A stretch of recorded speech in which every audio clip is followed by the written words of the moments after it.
생명 되시고 반석 되시고 신실하신 하나님을 더 찾고 찬양할 때 우리 마음 가운데 불안과 그런 것보다는 불안과 두려움보다는 그 안에 우리가 주님을 찾을 때 평안 주실 줄 믿으면서 그런 신실하신 하나님을 이 시간 우리 찬양하기를 원합니다.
주는 나의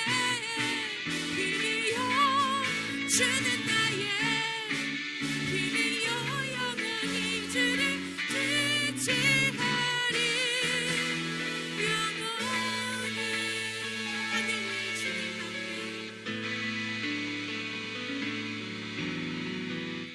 하늘 위에 주님밖에 내가 사모할 자 이 세상에 없습니다.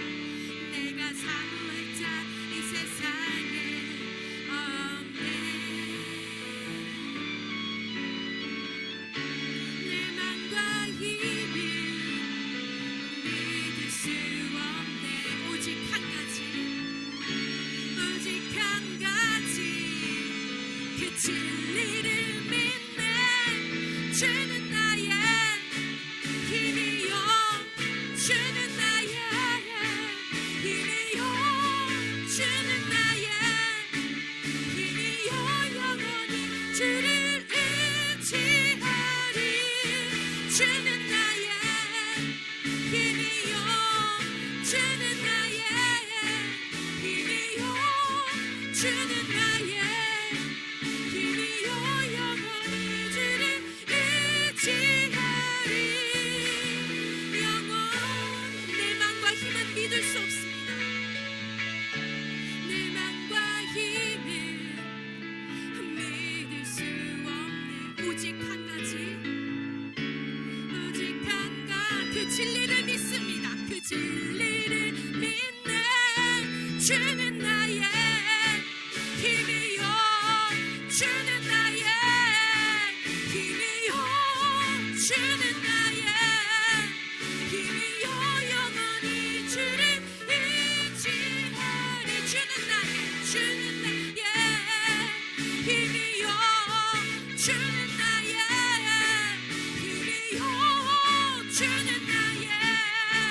힘이요 영원히 주를 주는 나의 힘이요 주는 나의 힘이요 주는 나의 힘이요 주는 나의 힘이요 영원히 주를 의지하 주는 나의 힘이요 주는 나의 힘이요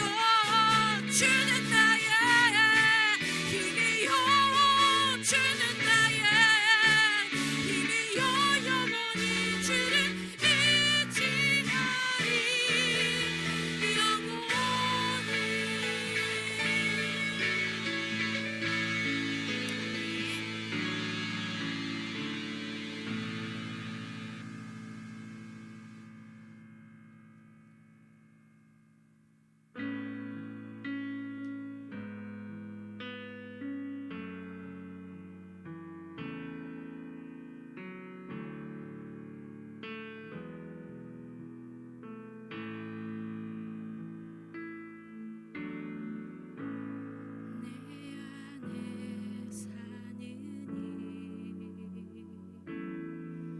예수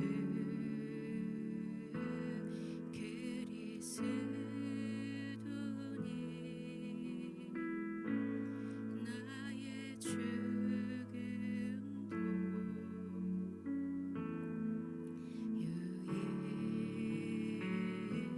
유익함이라 내 안에 사느니 내 안에 사느니 예수 그리스도이십니다. 예수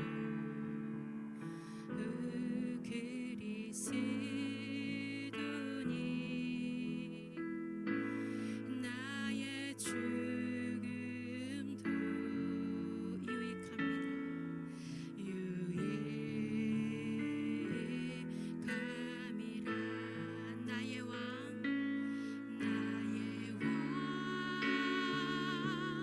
내 노래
주 안에서 내 영혼, 주 안에서 내 영혼 다시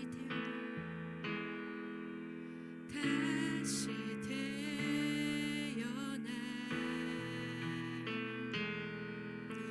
예전 것은 지나고 새롭게 됐네.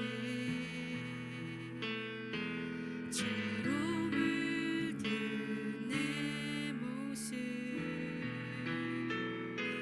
예수와 함께 죽고 부활 생명 내 안에 새로운 삶이 열렸네.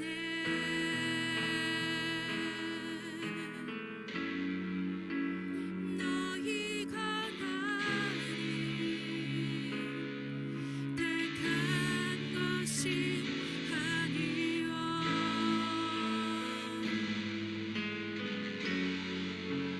내가 너희를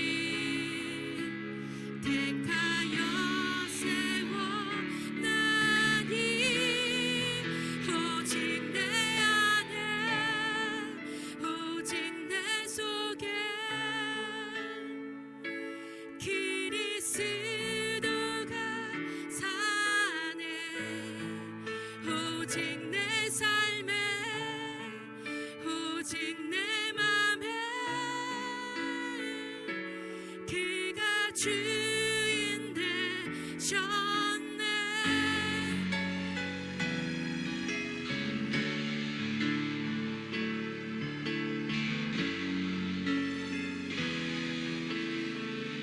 주 안에서 내 영혼, 주 안에서 내 영혼 다시 태어나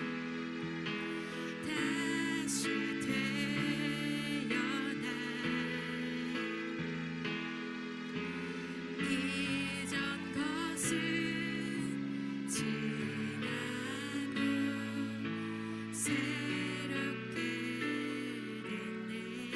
죄로 물든 내 모습 죄로 물든 내 모습 예수와 함께 죽고 예수와 함께 죽고 부활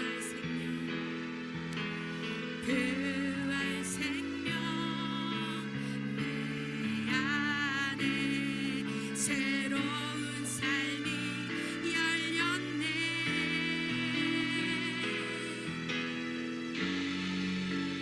너희가 나를 택한 것이 아니요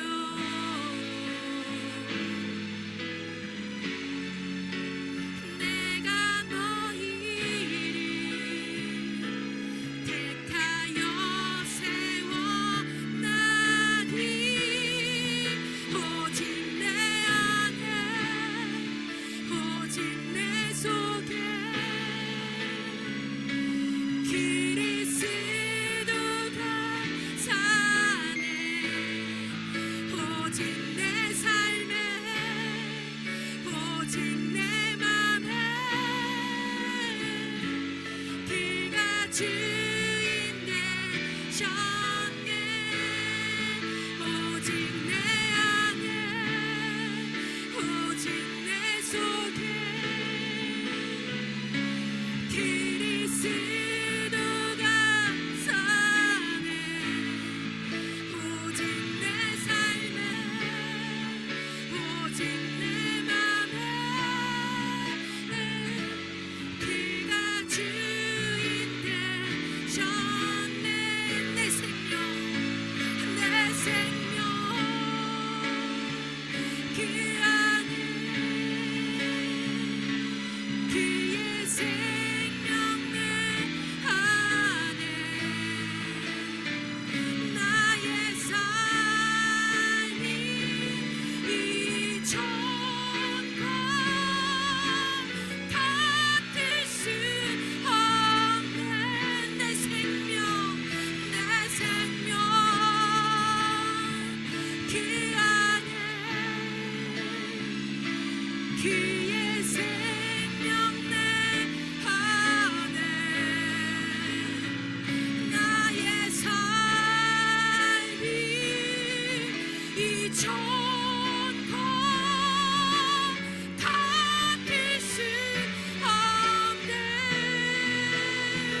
내가 그리스도와 함께 십자가에 못 박혔나니 그런즉 이제는 내가 사는 것이 아니요 오직 내 안에 그리스도께서 사시는 것이라.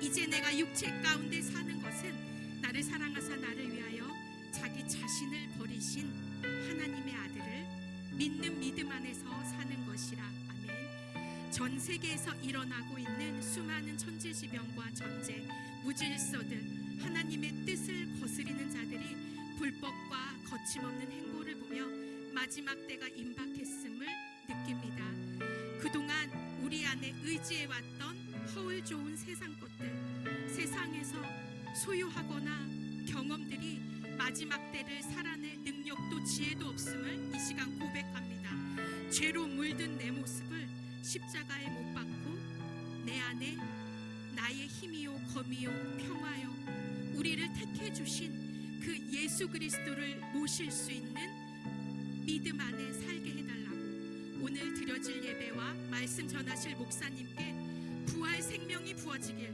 우리 주님의 이름 한번 부르고 기도하시겠습니다. 주여!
주님의 성령으로 이 무리들을 더 채워주시기를 원합니다. 예수 부활의 권세와 능력이 우리 앞에 더 나타나게 하여 주시옵소서. 회방하는 것들이 다 예수님의 이름으로 떠나가고 거룩한 주의 영으로 우리가 더 채워지는 역사 있게 하여 주시옵소서.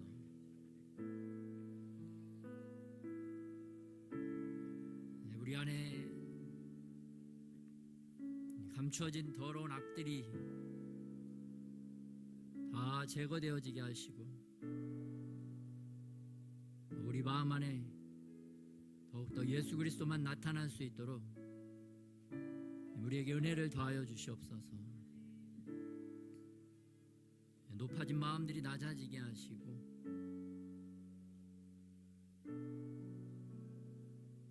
우리의 고집스러움들이 다 내려놓아지게 하여 주시옵시고 더욱더 주님을 영으로 찬양하는 우리의 심령들이 되게 하여 주시옵소서. 또 오늘 또 이 자리 가운데 임하여 주셔서 하나님이 기뻐하시는 것들이 우리 안에 더욱더 알려지고 깨달아지게 하여 주시옵시고, 하나님이 기뻐하시는 것들을 붙잡고 우리 일생 더욱더 기쁘고 아름답게 살아갈 수 있도록 은혜 더하여 주시옵소서.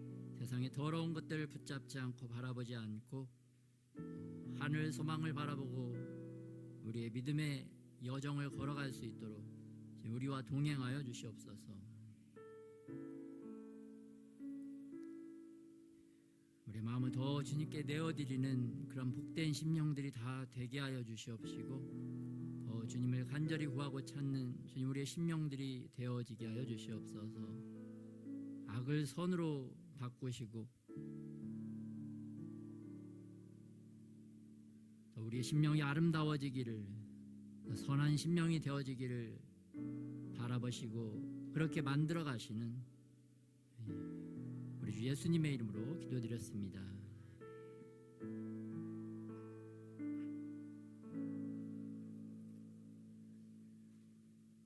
네, 우리의 악함을 우리의 선함으로 예수님께서 바꾸어 주실 줄 믿습니다.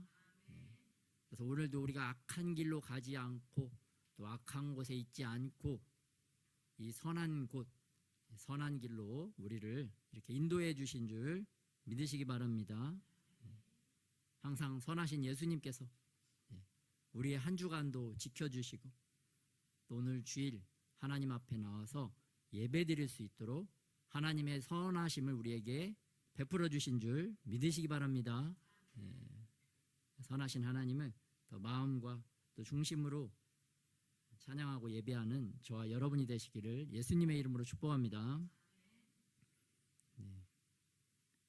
여러분, 이제 3일 있으면 6.25 기념일인데요. 올해로 6.25가 75주년이 되었습니다. 1950년 6월 25일 새벽 4시에 북한군이 기습 남침해서 대한민국이 그야말로 이 땅이 황폐화되고 초토화되고 수백만 명이 죽임당하고 이산가족이 생기고 또 우리나라 사람들의 피만 이 땅에 흘린 것이 아니라 전 세계의 수많은 대한민국을 도우러 온 UN 참전국 16개국 그 군인들도 수많은 피를 흘리고 또 북한에 있는 북한 공산당들도 또 중국 공산당도 러시아 공산당들 일부도 이 땅에 와서 엄청난 피를 흘렸죠. 이 땅이 좀 이렇게 많이 사실은 더러워진 거죠. 많은 사람이 죽어서 많은 피가 흘려서 그 땅이 더러워지는 것입니다. 그로 인해서 그 땅이 황폐하고 또 멸망받고 저주받은 그런 아픈 과거와 우리 상처가 우리 민족에게 있습니다.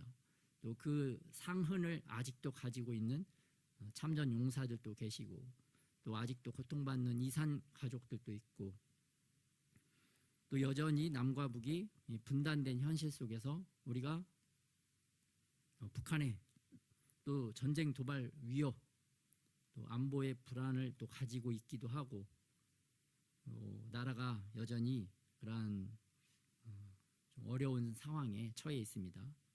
그런데 이러한 상황을 우리나라의 지도자와 또 우리들 대한민국 국민들이 좀 이렇게 제대로 인식하지 못하고 그것을 이제 너무나 생각하지 않는 정말 잊혀진 전쟁이라고 이렇게 많이 표현을 하고 있는데 그런 것 같아요. 우리들도 좀 잊혀진 전쟁, 또 기억하고 싶지 않은 전쟁, 기억하고 싶지 않은 상처, 잊어버리고 싶은 상처.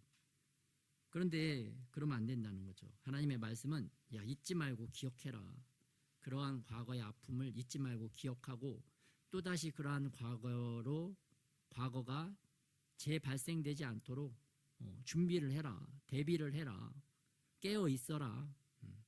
너의 가족과 나라와 민족을 구원하기 위해서 기도해라. 나에게 나와라. 그것이 바로 하나님의 말씀인 줄 믿으시기 바랍니다. 그런데 최근에 우리 남한의 우리 대한민국의 대형교회 온누리교회가 새벽에 실시간 방송을 하는데 북한의 해킹으로 추정된 사고가 있었습니다. 한번 뉴스 영상을 한번 시청해 보도록 하겠습니다.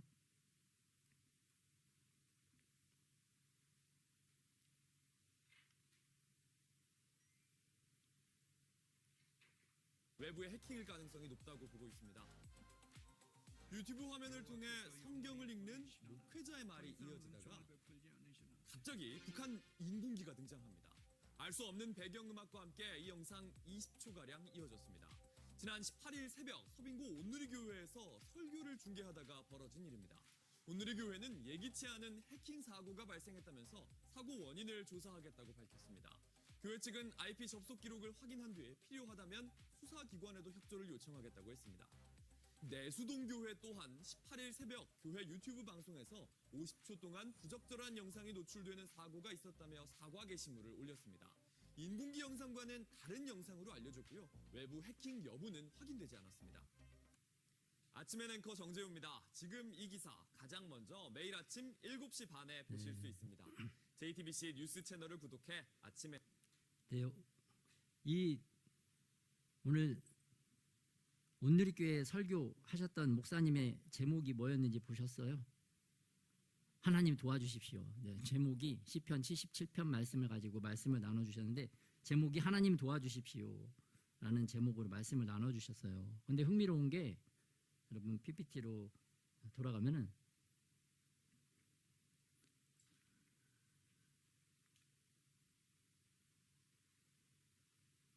네, 감사합니다.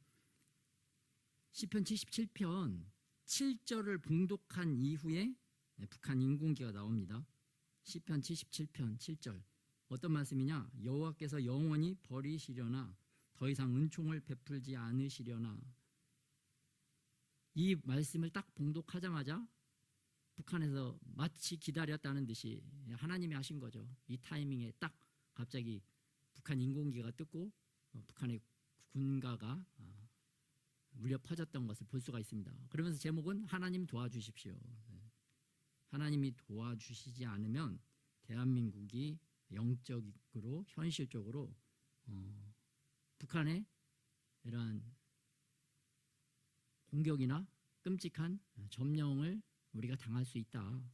이러한 경고의 사이렌이라는 것을 우리가 또 깊이 있게 또 인식해야 될 줄 믿습니다.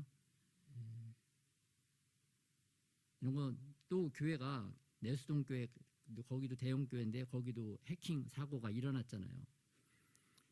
아니 우리나라 정부기관 군사기관을 해킹한 것도 아니고 대형 교회를 해킹했다. 교회를 해킹했는데 제목도 하나님 도와주십시오라는 제목으로 또 시편 77편 7절 말씀을 읽자마자 하나님께서 우리를 버리셨나이까. 이 말씀이 봉독되자마자 북한의 인공기가 떴다.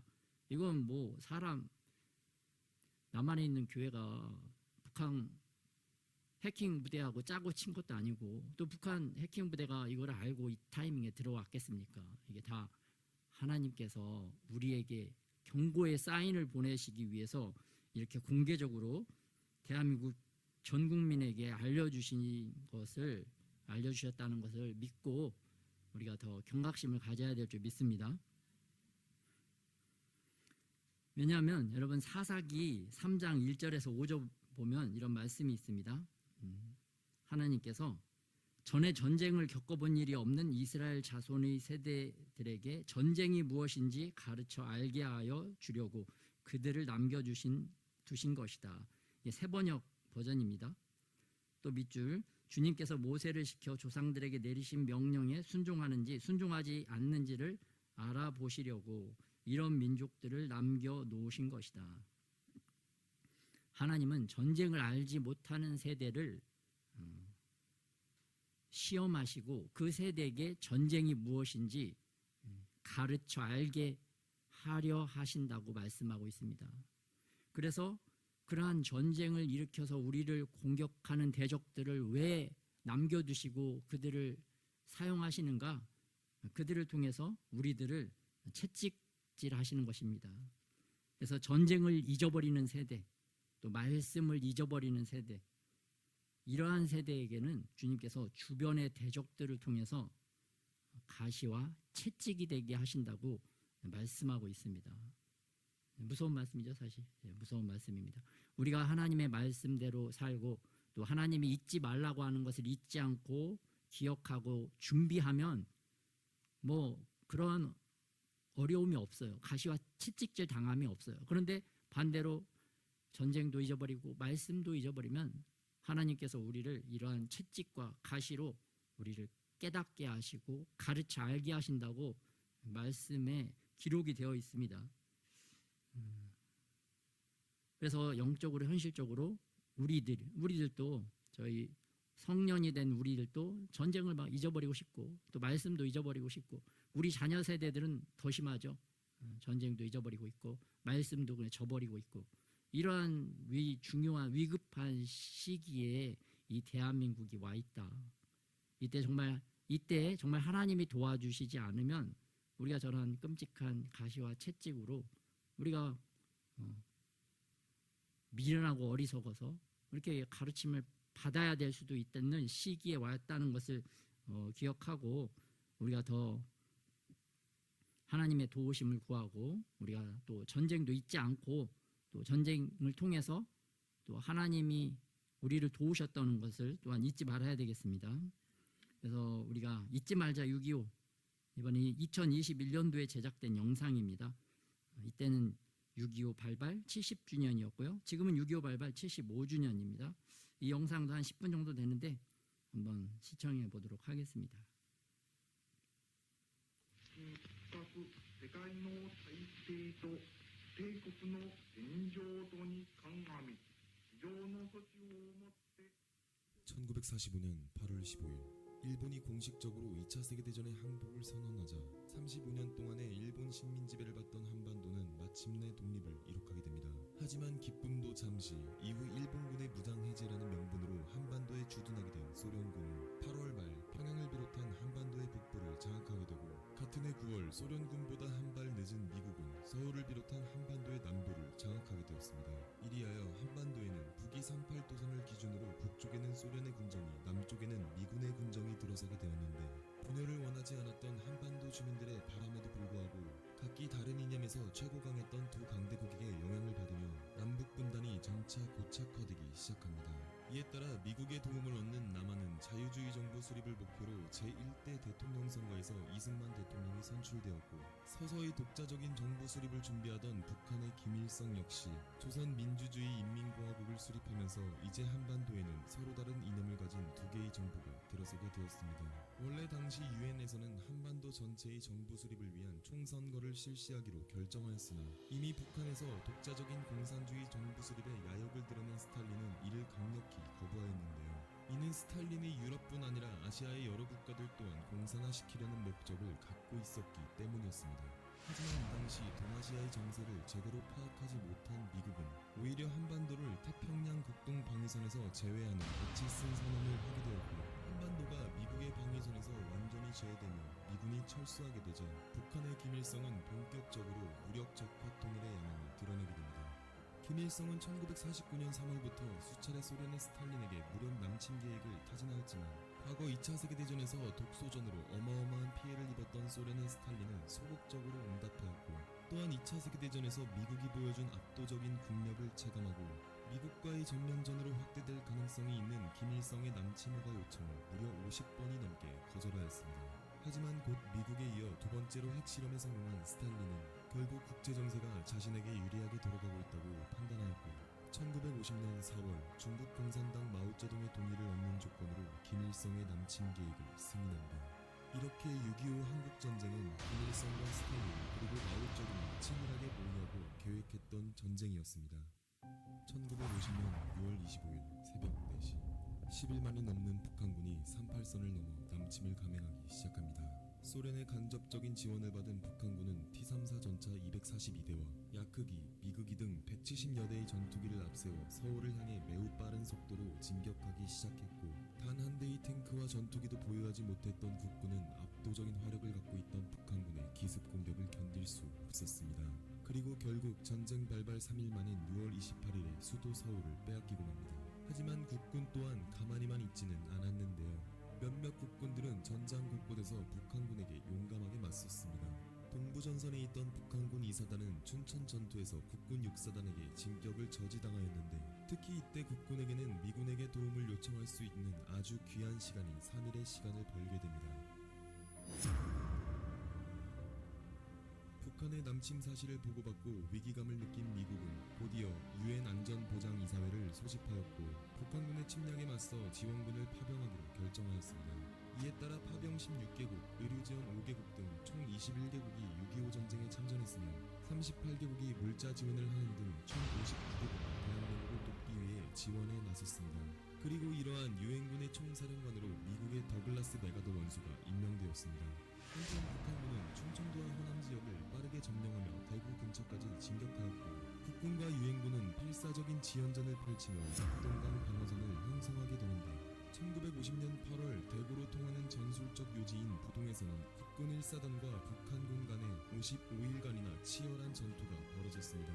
특히 이 당시 전선의 상황은 너무 급해 학도병과 민병대 등으로 신병을 받았고, 이들은 상황이 급박한 만큼 어쩔 수 없이 제대로 훈련시킬 여유가 없었는데 겨우 3-4시간 동안의 기본적인 소총 사격 훈련과 수류탄 투척 요령만 습득한 뒤 곧바로 전선으로 투입되었습니다. 그리고 또한 한바탕 격전을 치르고 나면 부대원의 30-40%가 사라졌고, 이들은 이전처럼 수많은 학도병과 민병대로 교체되었으며 나중에는 분대장이 자신에게 배속된 분대원의 얼굴과 이름도 모른 채 전투에 나서는 지경에 이르렀습니다. 그리고 마침내 이렇게 대구를 놓고 치열한 전투를 벌인 다부동에서 백선엽 준장이 지휘하는 국군 1사단은 제공권을 장악한 미 공군의 용단 폭격에 힘입어 3만의 북한군을 격퇴하는 데 성공했고, 여기서 죽더라도 끝까지 낙동강 방어선과 함국을 지키겠다던 미 8군 사령관 워커 중장 또한 최후의 지연전을 펼치며 바람 앞에 등불 같았던 대한민국의 최종 방어선 낙동강 라인을 견고하게 지켜주었습니다. 이렇게 수많았던 숭고한 희생 덕에 대한민국은 끝까지 한반도 밖으로 밀려나지 않게 되었으며 유엔군이 작전을 계획하고 북한군에게 대반격을 할 수 있는 시간까지 벌어주었습니다.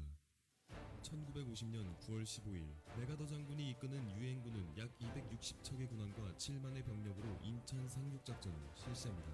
이러한 대규모 상륙작전의 의의는 유엔군 상륙부대가 한반도 중부에서 북한군의 퇴로와 보급선을 차단하면 낙동강 전선의 유엔군이 대반격을 한다는 계획이었고, 수많은 상륙작전의 경험이 있었던 메가더 장군과 유엔군 그리고 국군은 인천을 방어하던 북한군을 손쉽게 제압하고 인천에 상륙하는 데 성공합니다. 특히 이러한 인천 상륙작전은 6.25 한국전쟁 중 가장 중요한 작전의 하나라고 평가할 수 있는데요. 인천은 상륙작전 개시 단 하루 만에 해방되었으며 상륙작전 이후 전세는 완전히 역전되었습니다. 이를 계기로 남부에 있던 국군과 유엔군 또한 낙동강 방어선에서 반격을 개시해 9월 28일에는 서울을 수복하는 등 38선 이남 지역을 대부분 털어나게 되고, 10월 1일 국군 3사단이 최초로 38선을 넘어 북진하는 데 성공하였으며 10월 19일 국군과 유엔군은 치열한 전투 끝에 북한의 수도인 평양을 수복하였습니다. 그리고 마침내 압록강까지 도달하게 되어 중국과의 국경에 맞닿았습니다. 이렇게 북한의 기밀성이 멸망 위기에 몰렸지만 전쟁은 쉽게 끝날 기미가 보이지 않았는데요. 바로 이제 더 이상 적의 주력은 북한군이 아니라 중공군이었기 때문이었습니다. 이제는 반대로 북한을 밀고 들어오는 국군과 유엔군을 본 김일성은 다급히 스탈린과 마오쩌둥에게 지원을 요청하였고, 스탈린은 여전히 전쟁의 참전에 대해 소극적이었지만 마오쩌둥만큼은 달랐습니다.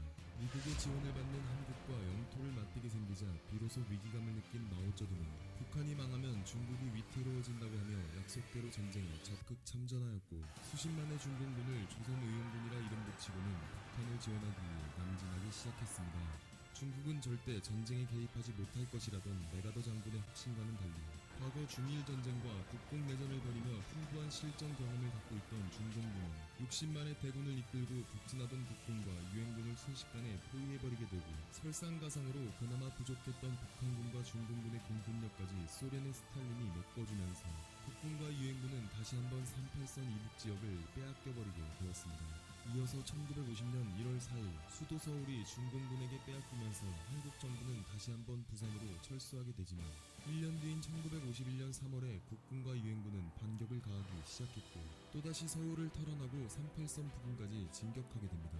그러나 점점 양측군 모두 상대를 한반도에서 완전히 몰아낼 힘없이 사상자만 계속 속출하는 소모전의 양상을 띠게 되었고 수십 번의 밀고 당기기를 반복하였습니다.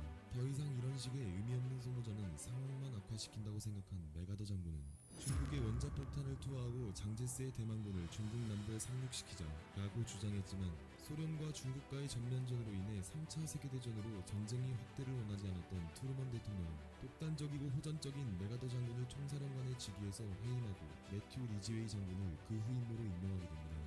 그리고 한편 38선 부근에서의 전선은 서서히 고착화되어가기 시작했는데 드넓은 전장에서 참호를 판 다음 전선을 고착화시키던 유럽에서와는 달리 산과 언덕이 많았던 우리나라의 특성상 전선 이곳저곳에서 수많은 고지점이 펼쳐지게 되었습니다. 지형의 영향으로 인해 전차의 지원을 받을 수 없던 보병들은 아군의 포격 지원만 받으며 맨몸으로 전선을 돌파해야만 했고 특히 적이 깔아놓은 수많은 지뢰와 철조망 그리고 기관총으로 인해 엄청난 희생을 낳아야만 했습니다.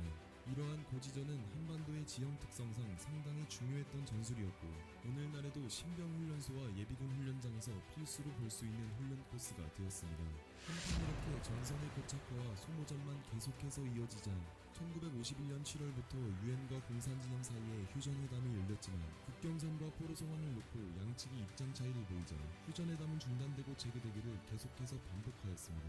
진행되던 휴전회담이 중단되면 양측에서 조금이라도 더 영토를 확보하기 위한 치열한 고지전이 몇 번이고 펼쳐졌고 이후 전쟁 종전의 순간까지도 38선 근처에서 크고 작은 고지전이 벌어지는 양상으로 흘러가게 되었습니다. 그러나 1953년 3월 미국이 서유럽에 힘을 집중하지 못하도록 한반도의 휴전회담을 일부러 지연시킨 소련의 스탈린이 사망하자 길었던 휴전회담은 다시 급물살을 타게 되었고 그리고 마침내 1953년 7월 27일 한국과 북한 양측 간의 정전협정이 체결되면서 약 3년 동안 치러진 한국전쟁은 쓰디쓴 아픔만을 남긴 채 중단되었으며 이때부터 시작된 휴전 상태는 2021년 6월 현재까지 약 70년 동안이나 지속되고 있습니다.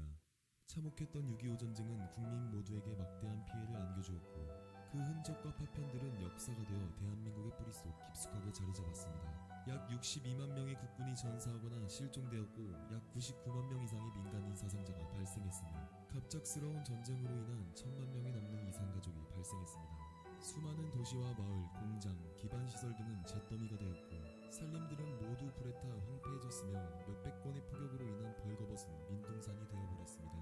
이러한 쓰디쓴 전쟁의 참상들은 정전 후 대한민국의 근대화와 발전에 심각한 타격을 주었고 포탄으로 인해 폐허가 된 국토는 국민들을 굶어 죽게 만들었습니다.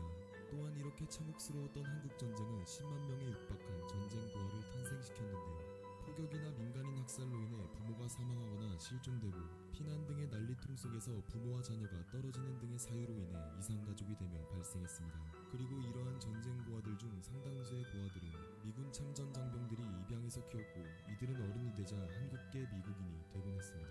이처럼 우리는 한국전쟁을 통해 북한이 무력 통일을 계획하고 일으킨 것이 한민족에게 얼마나 큰 재난을 초래했는지를 알 수 있고 자유민주주의의 소중함과 대한민국의 국민의식을 형성하는 중요한 계기가 되었습니다. 목숨 바쳐 자유대한민국을 지켜주신 6.25 전쟁 참전 용사분들에게 정말 감사드리고 그들의 숭고한 희생정신을 기리며 이 영상을 마치도록 하겠습니다.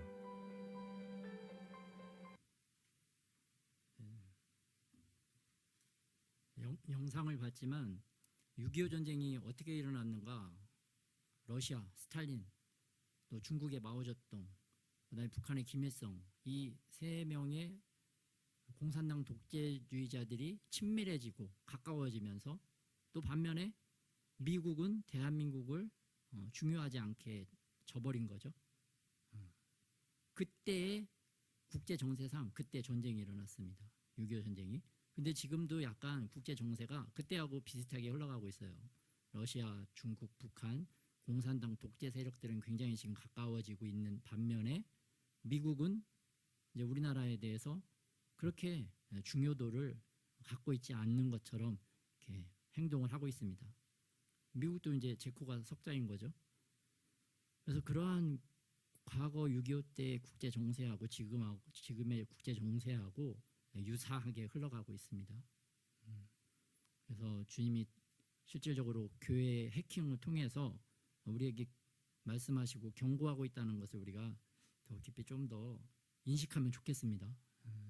저렇게 깨달아져도 그 사실은 이제 마음까지는 이게 깊이 있게 와닿지 않는 거예요. 저도 이게 큰 문제인 거죠. 그렇지만 또 우리에게는 더 잊지 말아야 될 더 중요한 진리의 말씀이 있다. 여러분 그 진리의 말씀이 무엇인지 한번 또 살펴보겠습니다. 히브리서 9장 27절 한번 합독하겠습니다. 시작. 한번 죽는 것은 사람에게 정해진 것이요 그 후에는 심판이 있으리니. 요한복음 5장 29절. 선한 일을 행한 자는 생명의 부활로 악한 일을 행한 자는 심판의 부활로 나오리라. 아멘. 이 두 말씀을 통한 세 가지 진리를 찾아볼 수가 있는데요. 첫 번째, 히브리서 9장 27절을 통해서 당신은 반드시 죽습니다. 여러분 서로에게 한번 이 진리의 말씀을 잊지 않도록 서로 선포해 주겠습니다. 당신은 반드시 죽습니다. 네, 두 번째, 요한복음 5장 29절을 통해서 당신은 반드시 부활합니다. 네, 세 번째, 히브리서 9장 27절을 통해서 당신은 반드시 심판받습니다. 네, 심판은 선한 일을 행한 자에게는 생명의 부활, 상 받는 시간, 그리고 악을 행한 자는 심판의 시간, 영원한 벌을 받는 그 심판이 기다리고 있다는 것을 우리가 잊지 말아야 되겠습니다. 잊지 말자 6.25도 중요한데 그보다 더 중요한 것은 잊지 말자 우리의 죽음, 우리의 부활, 우리의 심판, 이 진리의 말씀이라는 것을 믿으시기 바랍니다. 그래서 다시 한번 서로에게 축복합시다. 당신은 반드시 죽습니다. 당신은 반드시 부활합니다. 당신은 반드시 심판받습니다. 저에게도 해야죠. 이게 나에게 해당되는 말씀, 다른 사람에게도 해당될 뿐만 아니라 나에게 해당된다는 것을 우리가 더 우리 마음 깊이 새겨야 될 줄 믿습니다. 그러면 우리 선한 일은 무엇인가? 선한 일은 바로 예수님을 믿는 것이 선한 일이라는 것을 요한복음 16장 9절에서 증언하고 있습니다. 한번 합독하겠습니다. 죄에 대하여라 함은 그들이 나를 믿지 아니하며. 가장 큰 죄는 예수님을 믿지 않는 죄다. 반면에 예수님을 믿는 것이 가장 선한 일이다. 또 반대로 예수님을 믿지 않는 것이 가장 악한 일이다. 이렇게 주님이 말씀하셨을 때 이스라엘 백성들이 묻습니다. 그러면 우리가 어떻게 해야 하나님의 일을 하오리까? 어떻게 해야 우리가 선한 일을 할 수가 있습니까? 이렇게 물어보죠. 그러자 예수님께서 대답하십니다. 하나님께서 보내신 이 예수 그리스도를 믿는 것이 하나님의 일이다. 네. 그래서 선한 일은 하나님의 일, 하나님의 일일 뿐만 아니라 예수님을 믿는 일이라는 것을 믿으시기 바랍니다. 그래서 예수님을 믿으면 어떻게 될까요? 예수님을 믿으면 예수님이 살아계시지, 예수님이 부활하셨지. 그러면 예수님을 믿기 때문에 예수님이 행하신 그 선한 일, 선한 길을 우리도 따라가게 될 줄 믿습니다. 그래서 예수님의 그 선한 일은 또 예수님이 기뻐하시는 일을 우리가 행하는 것이라는 것을 믿으시기 바랍니다. 그래서 선하신 예수님이 기뻐하시는 그 일을 행하는 것이 바로 우리가 선한 일인 줄 믿습니다. 그래서 우리 모두가 선한 예수님을 믿어서 죄 사함을 받고 선한 일을 행해서 생명의 부활로 다시 살아나야 될 줄 믿습니다. 네, 오늘 본문 말씀을 봉독하도록 하겠습니다. 같이 합독하겠습니다. 오늘 말씀은 디도서 2장 7절에서 3장 8절 말씀입니다. 디도서 2장 7절에서 3장 8절 말씀. 한 절씩 교독하겠습니다. 범사에 내 자신이 선한 일에 본을 보이며 교훈에 부패하지 아니함과 단정함과 책망할 것이 없는 바른 말을 하게 하라. 이는 대적하는 자로 하여금 부끄러워 우리를 악하다 할 것이 없게 하려 함이라.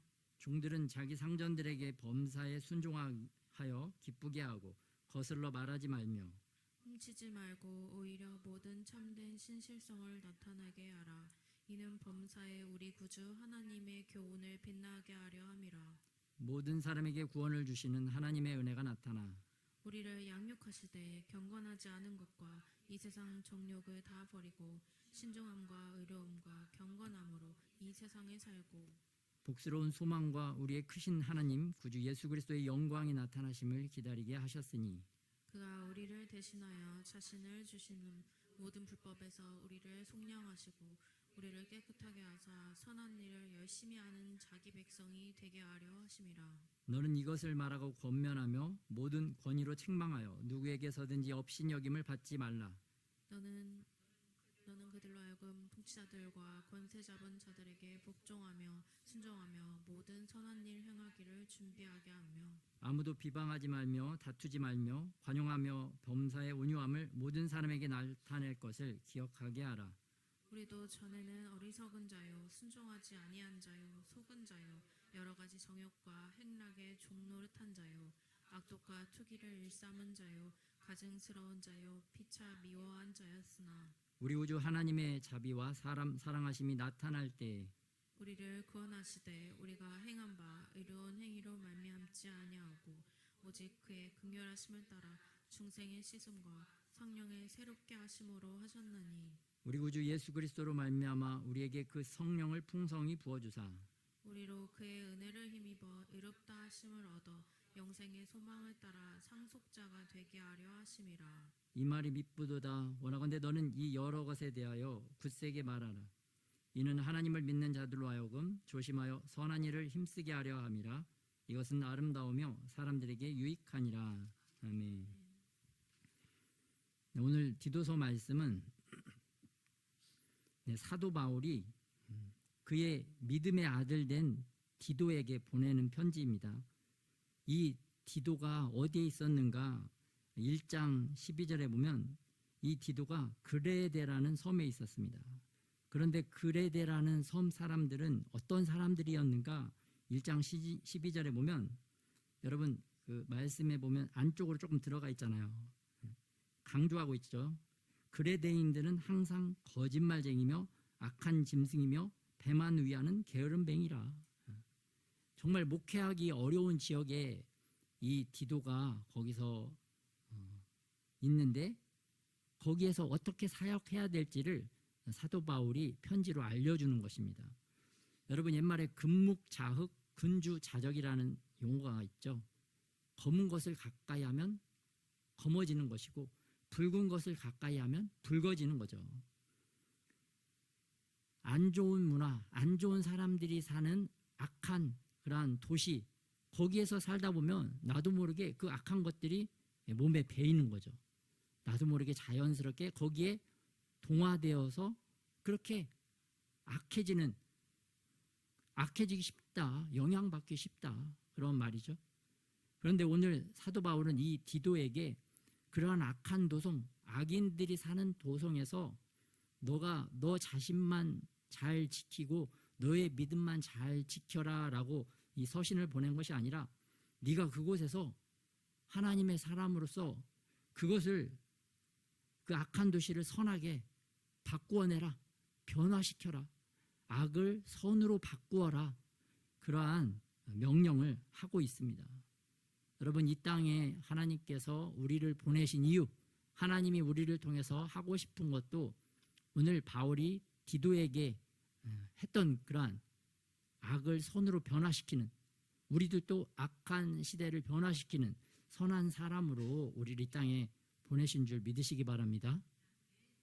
그래서 우리가 악한 곳에 있더라도 우리가 악의 영향, 악에 쉽게 영향을 받는 자가 아니라 또 나 혼자만 믿음을 잘 지키는 것이 아니라 그 도시 자체를 변화시키는 것이 우리의 부르심이고 우리의 존재의 목적이라는 것을 기억하시길 바랍니다. 또 잊지 말아야 되겠습니다. 그래서 악한 세상을 바라보고 악한 그곳, 악한 그런 문화를 바라보고 같이 비방하고 비난하고 같이 악해지는 것이 아니라 오히려 그러한 상황을 변화시키기 위해서 말씀대로 살고 또 말씀의 본을 따라서 정말 진정으로 변화시키는 그런 능력이, 그런 은혜가 우리에게 있어야 될 줄 믿습니다. 오늘 디도서를 쓴 목적이 바로 그것이고, 우리가 디도서를 읽는 목적이 또한 그것인 줄 믿습니다.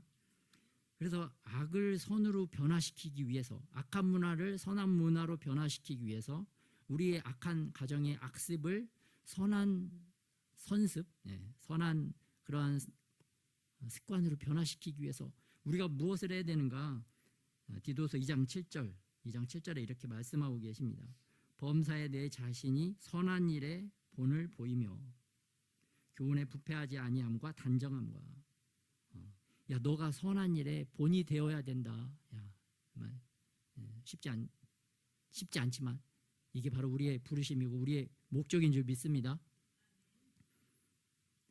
악한 문화 속에서 그 악한 것을 선하게 바꾸기 위해서는 내가 선한 일에 본을 보여야 된다. 악한 것을 비방하고 비난하고 욕하고 끝나는 게 아니라 그건 우리의 부르심과 우리의 목적이 아니라는 거죠. 우리는 그것을 바꾸기 위해서 선한 일을 어떻게 할지, 또 정말 내가 그러한 모습을 본이 되어야 된다는 것을 또 말씀하고 있습니다.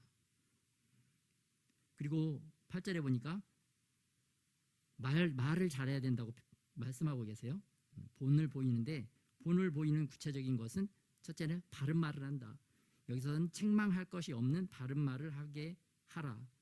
바른 말은 1번이라고 각주가 되어 있죠. 1번에 내려가면 헬라어 건전한 말을 하라고 되어 있습니다.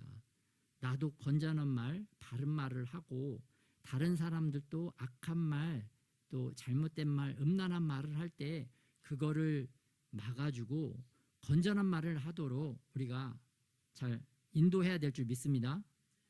그래서 부정적인 말, 또 다른 사람 비방하는 말, 그런 걸 할 때 좀 이렇게 좀 잘 막아서고 차단해주고 더 바르고 건전한 말을 할 수 있도록 우리가 본을 보일 뿐만 아니라 또 그렇게 가르쳐서 알려줘야 될 줄 믿습니다.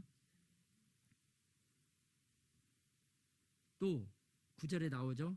종들은 자기 상전들에게 범사에 순종하여 기쁘게 하고 거슬러 말하지 말며.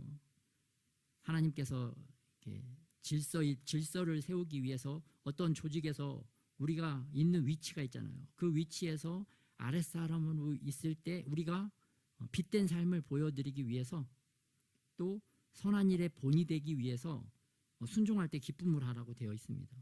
또 거슬러 말하지 말라고 되어 있어요. 근데 우리는 반대로 이렇게 생활하잖아요. 항상 거슬러서 말하고 싶고 항상 이렇게 왜곡되고 삐딱하게 보고 싶은 그러한 바르지 못한 마음들, 그 부패한 마음들이 사실 우리 안에 있는 거죠. 그래서 우리 안에 있는 그러한 부패한 마음, 바르지 못한 마음을 말씀으로 쳐서 복종시켜서 우리가 더 주님의 말씀에 합한 우리의 마음과 심령이 되어야 될 줄 믿습니다. 또 10절에 보니까 훔치지 말고 오히려 모든 참된 신실성을 나타내게 하라. 이는 범사에 우리 구주 하나님의 교훈을 빛나게 하려 함이라. 어떨 때 하나님의 말씀이 빛나는가, 하나님이 영광 받으시는가, 하나님의 교훈이 빛나게 한다는 것은 하나님이 영광 받으신다는 겁니다. 그 영광을 언제 받으시는가? 우리가 악한 일을 행하지 않고 신실할 때, 다른 사람들이 보았을 때, 야, 저 사람은 참 신실하다. 그런데 저분이 참 그리스도인이네. 아, 역시 그리스도인들은 신실하구나. 신실하다는 것은 여러분 믿을만하다, 또 한결같다. 그 사람한테 돈을 맡겨도 그 사람은 그 돈을 훔쳐가지 않는다. 또 그 사람에게 어떤 일을 맡기면 한다고 해놓고 안 하는 사람이 아니다. 또 말하면 또 잘 신실하게 지킨다. 그러한 신뢰성을 주변 사람들에게 보여주어야 그 악한 문화를 선한 문화로 바꾸게 될 줄 믿습니다. 남들은 다 도둑질하고 남들은 다 자기 배만 위하는 그 일을 행할 때 하나님의 사람들은 도둑질하지 않고 자기의 유익을 취하지 않고 오히려 공동체의 유익을 위해서 공동체의 악한 문화를 선한 문화로 바꾸기 위해서 또 자신의 것을 내려놓고 자신의 것을 포기할 줄 알아야 될 줄 믿습니다. 그렇게 빛된 삶, 또 하나님의 복음이 빗대게 하는 삶, 그런 사람에게는 모든 사람에게 구원을 주시는 하나님의 은혜가 나타난다는 것을 볼 수가 있습니다. 그렇게 신실하고 빗대게 살면 주변 사람들에게 하나님의 복음을 쉽게 전파해서 그분들도 하나님에게 구원받을 수 있는 그러한 기회의 통로가 우리가 되어질 줄 믿습니다. 왜 우리가 이렇게 해야 되는가? 하나님께서 우리를 12절에 우리를 양육하시되 경건하지 않은 것과 이 세상 정욕을 다 버리고 신중함과 의로움과 경건함으로 이 세상에 살고 또 복스러운 소망과 우리의 크신 하나님 구주 예수 그리스도의 영광이 나타나심을 기다리게 하셨으니, 주님의 은혜로 우리가 경건하지 않은 것을 버릴 수 있게 해주시고 또 우리가 더 이상 세상의 정욕 가운데 살지 않고 또 신중하고 의롭고 경건하게 이 세상에 살도록 하는 그러한 소망, 그러한 마음을 우리에게 주님께서 부어주신 줄 믿으시기 바랍니다. 우리에게는 선한 게 없잖아요. 사람에게는 선한 것이 없지만 하나님께서 은혜로 하나님의 선하신 것을, 그 예수님의 선하신 것을 우리에게 부어주셨기 때문에 우리가 선한 것들을 더 추구하고 싶어지고 선한 말씀 앞으로 더 가까이 나오고 싶어지게 하시고 우리가 예배드리는 자리로 우리를 인도하여 주신 줄 믿으시기 바랍니다. 우리가 선에서 나온 게 아니라는 겁니다. 어때가 우리가 의로운 행동을 하고 싶어서 하나님 앞에 나온다는 게 아니라 하나님이 그러한 은혜를 주셨다라고 말씀은 선포하고 있다는 것을 믿으시기 바랍니다. 그래서 하나님께서 그러한 은혜를 주셨기 때문에 우리가 먼저 받은 은혜자로서 다른 분들도 그런 은혜를 받을 수 있도록 우리가 빗댄 삶을 살아가야 될 줄 믿습니다. 본이 되는 삶을 우리가 더 살아가야 될 줄 믿습니다. 한 걸음 한 걸음 주님 앞에 가까이 나아가는 거죠. 그럴 때 주님께서 더 많은 은혜를 우리에게 더 부어주실 줄 믿습니다. 그래서 14절에 보면 예수님께서 어떤 은혜를 베풀어 주셨는가 같이 한번 합독할까요? 14절 시작.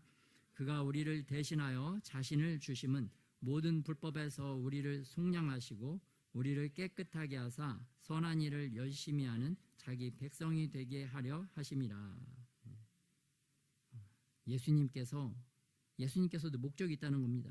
우리를 모든 불법에서 건져주시고 우리를 깨끗하게 하신 목적은 우리들도 예수님과 같이 예수님을 닮아서 예수님을 따라서 선한 일을 열심히 하는 하나님의 백성, 예수님이 백성이 되도록 우리를 이렇게 깨끗하게 씻어주신 줄 믿으시기 바랍니다.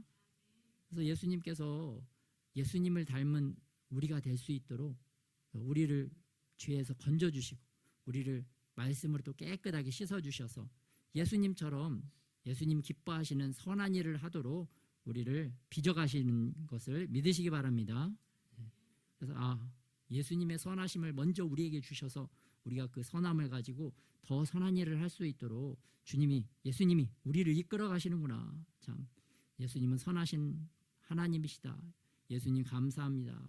그 예수님의 사랑과 또 예수님의 목적을 알고 우리가 더 선한 길로 선한 일을 열심히 내는 저와 여러분이 되시기를 예수님의 이름으로 축복합니다. 그래서 2025년도에 예수님이 바라는 것은 우리가 선한 능력을 갖추어서 선한 일을 행하는 자가 되는 것을 믿으시기 바랍니다. 또 우리 교회 표요죠. 선한 능력을 갖추어서 선한 일을 행하자. 그래서 선한 능력을 갖춘다는 것은 우리가 선하신 예수님을 더 알아가는 것인 줄 믿으시기 바랍니다. 그래서 예수님을 내 평생 영원토록 예수님을 알아가는 것이 바로 우리의 가장 기본적이고 기초적인 그런 믿음, 우리의 할 일인 줄 믿으시기 바랍니다. 그래서 날마다 내가 오늘 예수님을 더 알아가기 위해서 또 예수님을 더 닮아가기 위해서 또 어떻게 해야 될까 또 생각하고 기도하면서 예수님 앞으로 또 찬양하면서 예수님 앞으로 또 말씀 보면서 예수님 앞으로 더 가까이 나아가는 저와 여러분이 되시기를 예수님의 이름으로 축복합니다. 구체적으로 3장에서부터는 선한 일을 하기 위해서 또 어떤 것들을 우리가 조심해야 되는지 어떠한 우리의 악을 버려야 되는지 구체적으로 이제 표현이 되어 있습니다. 특별히 2절에 보면 같이 한번 합독할까요? 시작. 아무도 비방하지 말며 다투지 말며 관용하며 범사의 온유함을 모든 사람에게 나타낼 것을 기억하게 하라. 네, 여기서 또 기억하라고 말씀하시잖아요. 잊지 말고 기억해야 될 것이 무엇인가? 그 진리는 무엇인가? 아무도 비방하지 말고 다투지 말고 관용하며 또 범사의 온유함을 드러내라는 거죠. 참 비방하지 않는 게 너무 어렵잖아요. 우리는 사실 우리가 선한 것이 없기 때문에. 그런데 그걸 기억하라는 겁니다. 주님은 잊지 말고 기억해라. 야, 아무도 비방하려는 생각이 들어오면 예수님의 이름으로 떠나가라. 또 선포하고 또 예수님 또 그러한 생각이 또 들어왔으면 주님 용서해 주십시오. 도와주세요. 하나님 도와주세요. 예수님 도와주세요. 이렇게 기도하면 그런 것들을 우리가 더 빠르고 신속하게 더 확실하게 버리고 제거할 줄 믿습니다. 그래서 하나님의 예수님의 도우심을 간구해야 됩니다. 그런 비방하려는 생각이 들 때마다 또 싸워서 승리하고 내치고 또 다투지 말며 다투지 않는 것도 어렵잖아요. 자꾸 이렇게 찌르면 참다가 이렇게 막 폭발할 때가 있잖아요. 그래도 그것도 그럴 때마다 다시 또 폭발하면 또 주님 앞에 또 주님 회개하고 주님 용서를 구하고 또 주님 앞에 오히려 더 가까이 나아가서 기도함으로 그런 것들을 다투는 것도 우리가 더 버려야 될 줄 믿습니다. 그런 악한 문화, 악한 그러한 습관, 우리 안에 있는 악한 문화, 악한 습관인 거죠. 그런 것도 다 버리고 선한 습관을 가질 수 있도록 우리가 또 싸워서 승리해야 될 줄 믿습니다. 또 관용하고 범사의 온유함으로 온유함을 드러내라는 거죠. 또 3절에는 우리가 과거에는 이렇게 어리석었다는 것을 주님께서 우리에게 알려주고 있습니다. 가증스러운 자, 미워한 자. 4절에 보면 그럼에도 불구하고 하나님의 자비와 사랑하심, 예수님의 은혜죠. 하나님의 자비와 사랑하심이 가장 강력하게 나타난 것이 바로 예수님의 십자가에서 죽으심, 또 예수님께서 십자가에서 또 부활하심, 또 그리고 성령 하나님을 우리에게 보내주심, 이 세 가지 주님의 자비와 사랑하심을 통해서 우리가 긍휼하심을 얻은 거죠. 그를 통해서 5절에 보면 중생의 씻음과 성령의 새롭게 하심을 받았다. 그래서 예수 그리스도의 그 죽으심과 부활하심과 또 성령을 우리에게 보내주심으로 말미암아 우리가 거듭나고 씻겨져서 또 성령 충만함을 통하여 우리가 더 날마다 더 새롭게 되어질 줄 믿습니다. 그래서 부활의 영으로 충만해지기 위해서, 부활의 생명으로 충만해지기 위해서 그 부활의 영 되시는 성령 하나님으로 우리가 더 충만해져야 될 줄 믿습니다. 예수님을 부활시키신 분도 바로 성령 하나님이라고 말씀에서 증언을 하고 있습니다. 그 예수님을 부활시키신 성령 하나님의 은혜와 능력, 그 권세가 우리에게도 부어져서 우리들도 성령으로 새롭게 반드시 부활하게 될 줄 믿습니다. 생명으로 부활하게 될 줄 믿습니다. 그래서 우리가 날마다 또 성령의 충만함을 위해서 주님 앞에 더 가까이 나아가야 될 줄 믿습니다. 그렇게 나아가는 자들을 어떻게 부르시는가? 7절에 보면 우리로 그의 은혜를 힘입어 이롭다 하심을 얻어 영생의 소망을 따라 상속자가 되게 하려 하심이라. 성령으로 충만해지는 사람들은 영생의 소망을 품는 상속자다. 영생의 소망을 따라 사는 상속자다라고 표현을 하고 있습니다. 그래서 여러분의 정체성은 무엇입니까? 영생의 소망을 따라 사는 하나님 나라의 상속자라는 것을 믿으시기 바랍니다.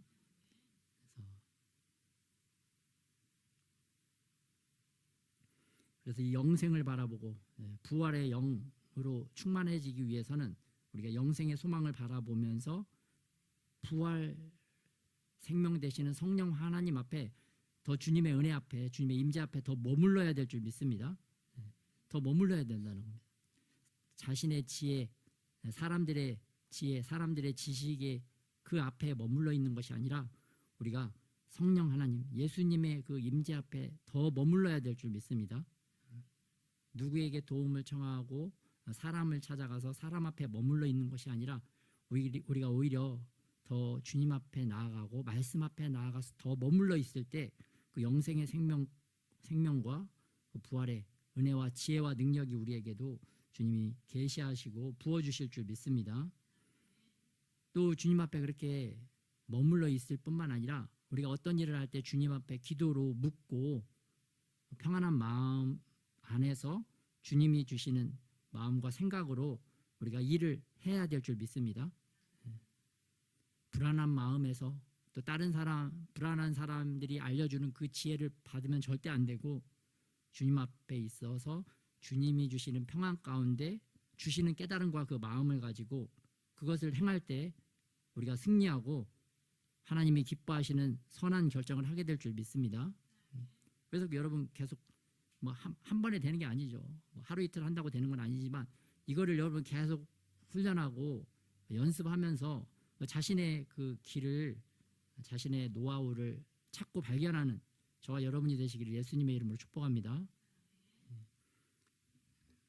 또 같이 한번 또 기도하도록 하겠습니다. 오늘 깨달은 말씀, 우리가 잊지 말아야 될 진리의 말씀들이 있습니다. 나는 반드시 죽는다.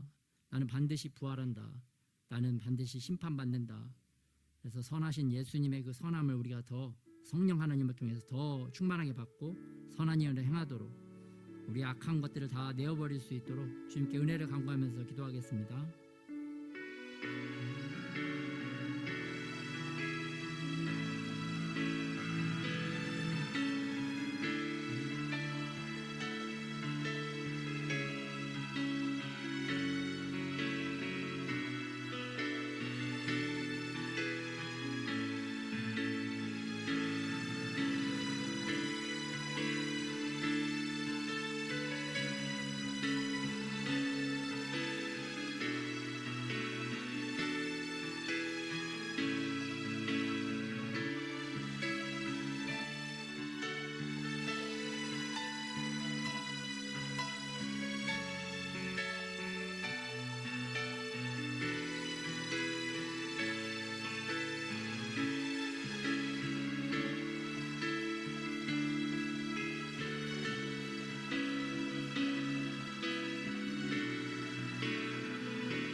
하나님, 우리가 전쟁을 잊어버리는 세대가 되지 않게 하여 주시옵소서.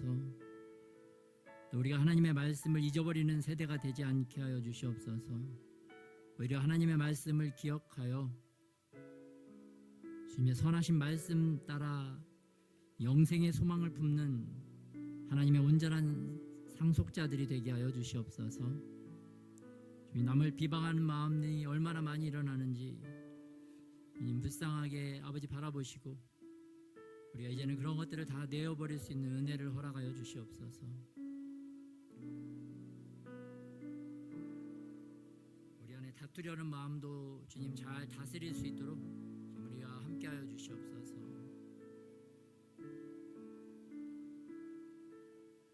그래 주님이 우리를 도우실 수밖에 없는 그러한 은혜의 사람들이 될 수 있도록 우리와 함께하여 주시옵소서. 감사드리며 우리 주 예수님의 이름으로 기도드렸습니다.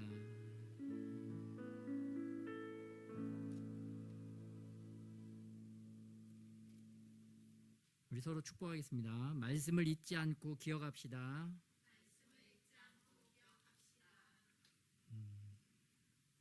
헌금 기도 드리겠습니다.